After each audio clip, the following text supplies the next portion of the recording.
and I asked him, what if we use the video to help educate and learn from as a teachable moment? And he says, if you could do that, then it would be a blessing.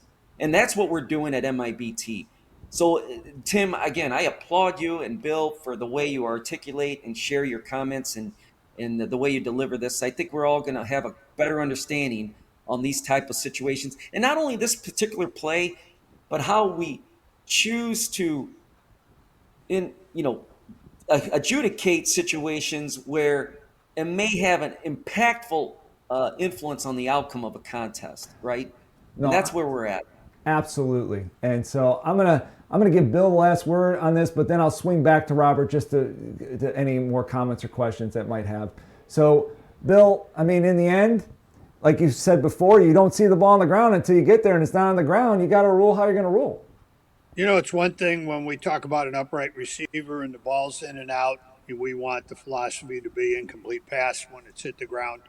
When it comes to a trap catch or a player on the ground, as the ball touched the ground or not, was there firm control? If you can't see the ball, a loose ball, touching the ground, you can't call it incomplete. It's no different than saying that a runner's down when it was really a fumble and I can't see the ball through his back, but I made the ruling that he was down when it was really a fumble. You do it because you saw it. Otherwise, you have to just back off and look for help, see if your partner's got it, and if he doesn't, and you've got the touchdown, you're going up with it. Um, I don't necessarily too concerned about it that he left the goal line. This pass wasn't threatening the goal line. It wasn't threatening a line to gain type situation.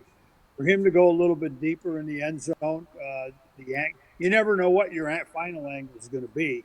But I don't have a problem with that he passed by the.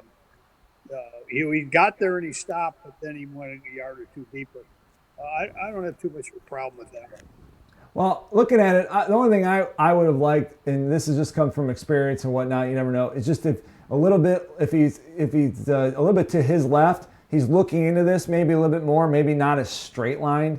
I guess that would be the only specific comment I would make. Like if he's more like this, he's looking in instead of straight line. But whatever. You don't know. It's a jump. He could have been there, and it could have been right in front of him there. It's one of those where you just do the best you can in the situation that does present itself.